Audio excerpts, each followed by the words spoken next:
The day I met my future mother Minus in Minus Law, I wore a bold, edgy makeup look on purpose. His parents looked at me with disgust, picking on every little thing. My future mother Minus in Minus Law tried to shut me down. Hey, that was how am I supposed to work if I'm stuck doing housework all day?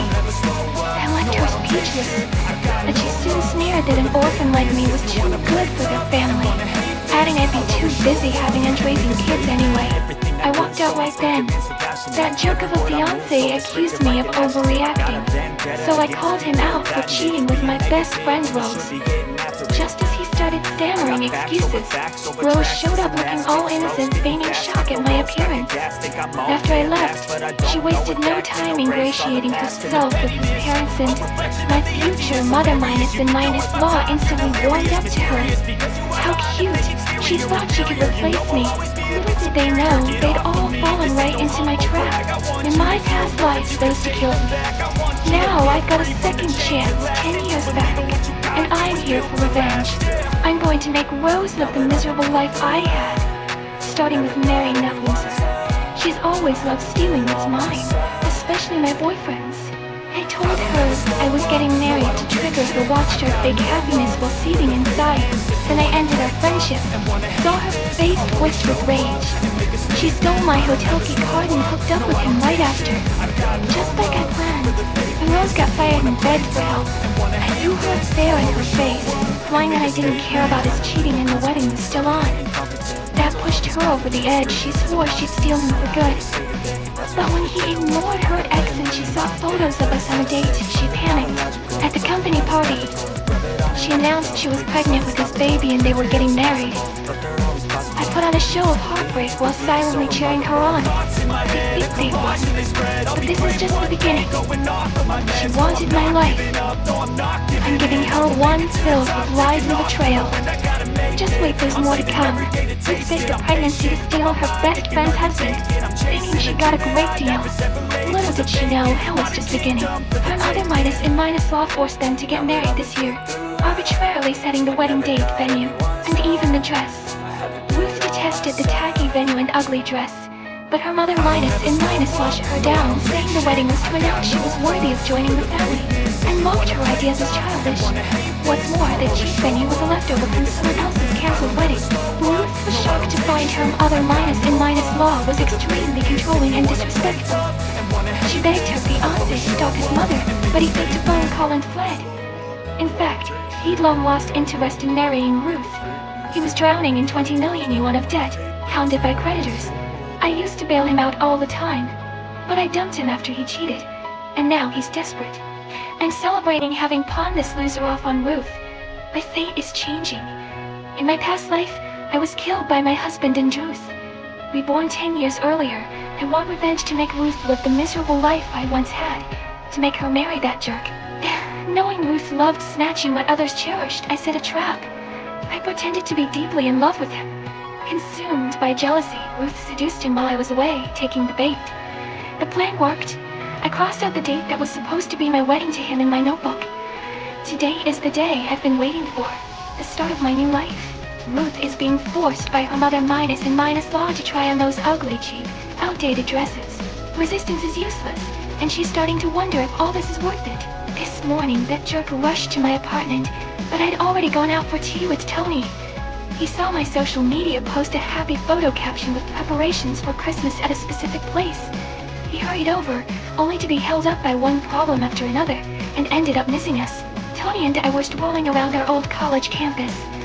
I said I wanted to move somewhere he and Ruth could never find, to travel to the places Tony had always wanted to visit. He almost blurted out the feelings he'd hidden for so long, but swallowed them back. He's also reborn, and he knows the nightmare might repeat itself. He was scanning the dark sea when something odd flickered in the distance. This stretch of water was supposed to be utterly deserted, so where on earth was that eerie glow coming from? I swung my spotlight over in a hurry, and there it emerged, a decaying ghost ship, cutting through the waves straight toward us at nearly 30 meters per second. I shouted to the captain to change course at once. We managed to swerve just in time to avoid a collision, but none of us had any idea that this was only the start of a far greater nightmare. That ship was ancient, its hull tattered and draped in tangles of fishing nets, with smears that looked disturbingly like blood streaked across its sides. Before any of us could even fully process what we were seeing, it spun around sharply and charged at us again. There was no time to dodge. Our vessels collided with the jolt. The impact was catastrophic, but if this relentless pursuit kept up, our ship would surely end up rammed into the seabed.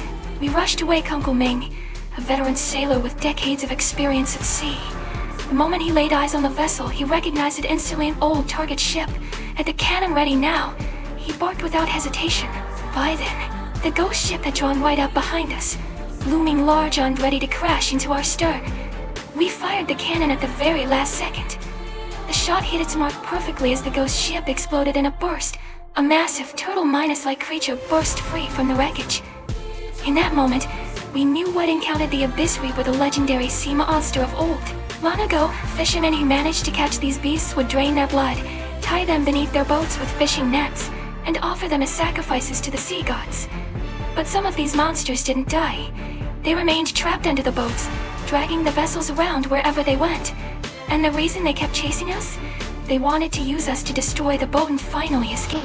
I pretended to be a handsome guy online and hit it off with a beautiful woman, though I had no idea it was a man named John, a local lowlife scamming with bought photos of women. I was his latest catch.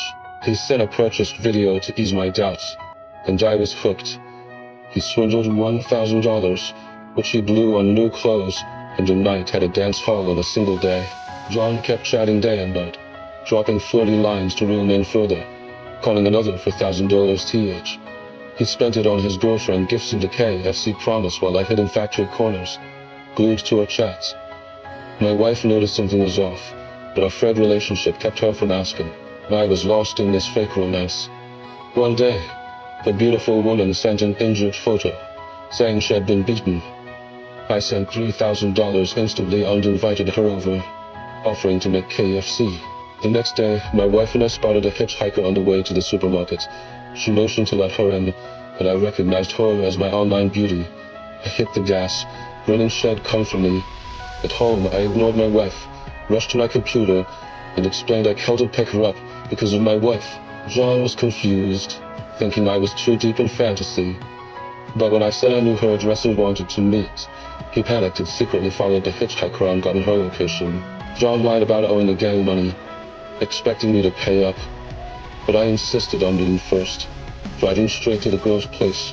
I was about to knock when I saw her arguing with another woman who slapped her. Thinking he was getting trouble, I had then let love take over. I followed the woman to the outskirts, ran her to a stop, and where she was just a friend, I grabbed her neck when she tried to run. I squeezed her hard, and she died. John waited for the transfers I messaged him, bragging he'd handled it. He sensed something was wrong, but police raided their den, arresting him and the others. The police told me it was a scam, but I refused to believe. I ignored my wife, rushed to the girl's place. She didn't recognize me, pushing me away. Her screams jolted me. I went home, seething, sleepless. The next day, I took my savings to find John, fresh out of the station planning another scam. He left and an accomplice, a bride with KFC, tipped me off. I followed him to a desolate spot, cornered him. HED paid dearly.